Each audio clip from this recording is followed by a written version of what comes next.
I'm playing the flute. No, it's a whiteboard pen. Hey, let's go.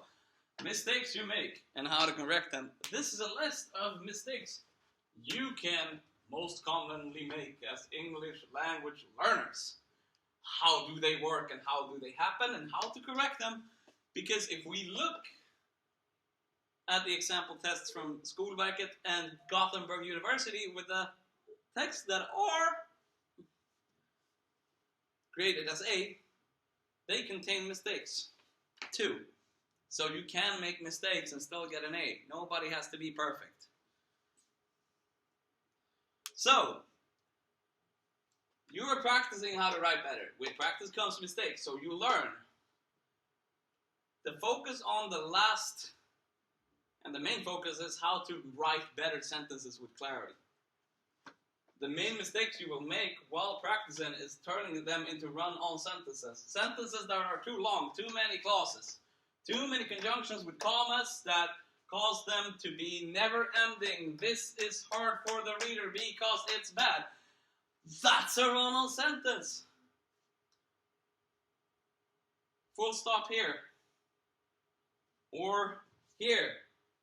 Or here. And then change the coordinating conjunction so it not is that, but it can be because it can be, because you're still in high school.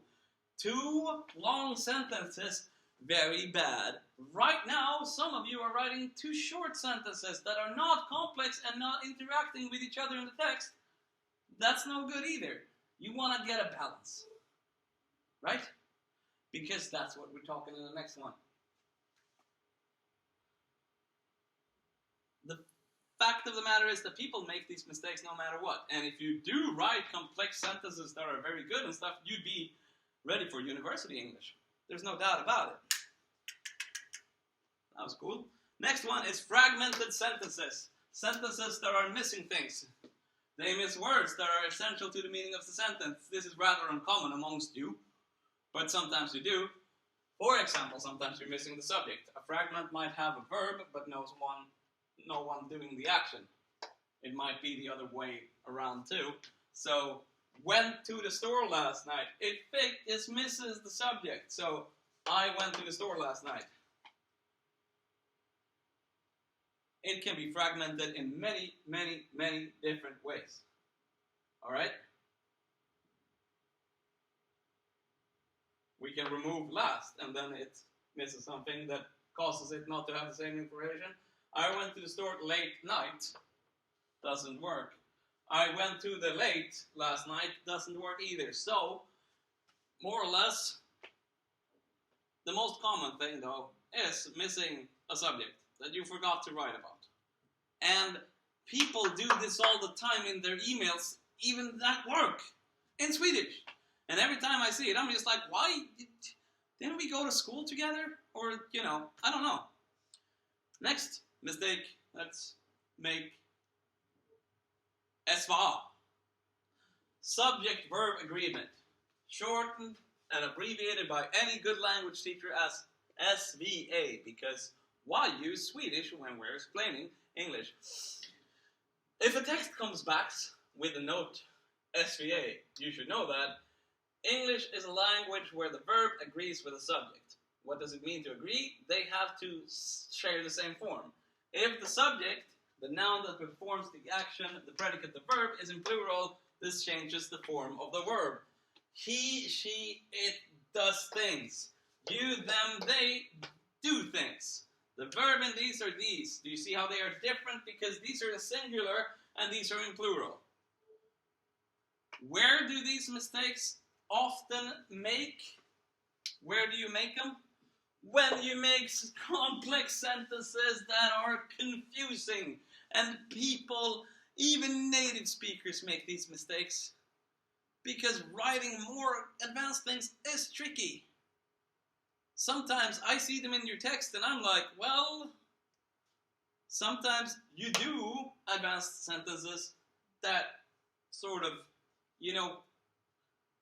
connects these things together, and then there's no problem, but sometimes you don't. But the thing about it is that sometimes you have multiple nouns that are then the subject of a sentence.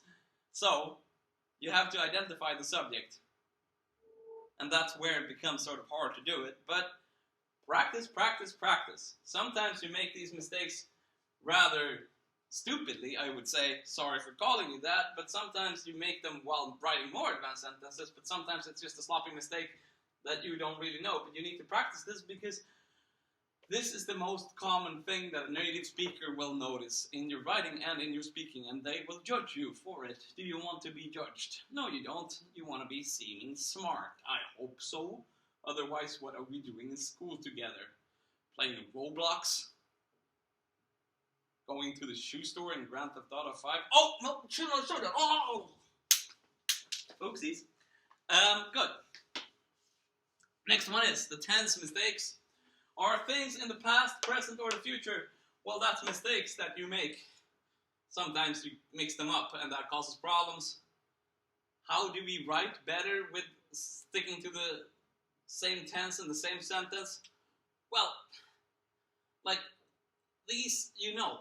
You don't mix them up all the time, but sometimes you do. So you gotta check for these when you write. And if you want to actually practice this, you can write more advanced tense using this chart here. And as you see, I use a lot of terminology that you are not very familiar with, but this one does too, because this is how we speak about more advanced things and when we're deconstructing our languages. So we need to know these, but you can look at this and understand how it works, because most of you are very comfortable using the continuous tenses and the simple future tenses. All these four.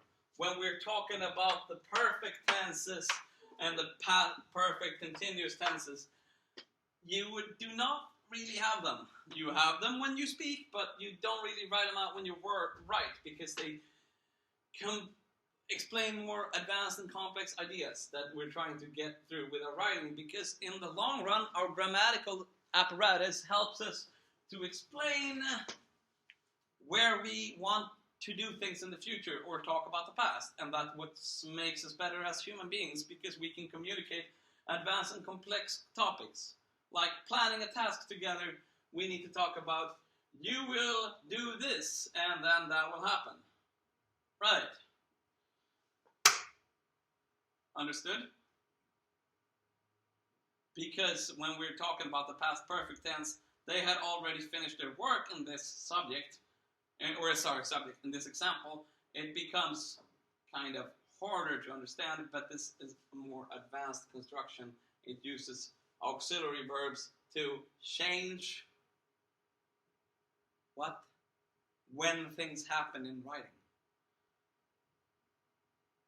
I had already finished my homework before I played the computer, Johnny, so don't tell me what to do. I had already finished your stupid grammar test, so I play Roblox instead. Bambo. Yeah? Yeah. Next one. Capitalizations and contractions. You have to capitalize the I. Some of you don't. Don't do that. Some of you write you instead of you. That's no bueno. That's really bad. Don't do that in your school assignments. Who are you writing for? Not your friends, but someone else. Right? So in German, all nouns are capitalized, and that's a rule. And if you don't do that while you're writing German, the Nazi-headed Germans will go, no bueno. No, they don't say no bueno. That's Spanish. They say, Achtung, nein! They don't act like that either. But contractions are also important, and they are I'm instead of I am. This one, you know. You know how to write this one, and most of you do not. But when it comes to more advanced contractions, you can either practice them and master them or avoid them. Like we are. Sometimes you write where or even where. And that leads us on to our next topic, which is in the science of linguistics known as minimal pairs. Or I'm just simplifying it and calling it minimal pairs because it's not really connected to this, but it's almost the same. And minimal pairs is more about phonetics than basic this, but they carry the same idea. Words that sound almost exactly the same but have different meanings. We're not talking about how to spell them because they're spelled differently. Otherwise, we wouldn't be able to read them, but we pronounce them almost exactly the same. Or the same. Like, we're, we are, were, and where. Where has this H sound in it. We were, they were, and doesn't have the same. So these are minimal pairs. And when you mix them up, your text becomes completely different in meaning. And it's easy to see the mistakes, but these are mistakes that even native speakers, especially Americans, make a lot. They can't keep them apart. This example here is the most common thing that you struggle with when writing these texts. The second most common minimal pair issue you have is the case of which, and with. And this, sometimes you spell which is Y is red because it's completely misspelled and not belonging to the others. But a witch is a girl that rides on a blue broom, has a black cat, and does magic. Or my ex-girlfriend. Oh, she's a witch! Ah! I'm gonna be fired! A witch is, let's take an example. A really bad person which broke my heart. Who's that? Is that a witch? No, they never broke my heart. Don't worry about them. But with is completely separate from them. They do not carry the same meaning, but sometimes you write this one, and that's a mistake you make. There are many more mistakes you make, but we will talk about them in another lecture. Thank you for this one, and now we gotta make sure that we turn it off properly. So I gotta log in again because I don't know how to change the thing on the Mac that makes me be able to sort of, keep it open. It shuts off, but bye!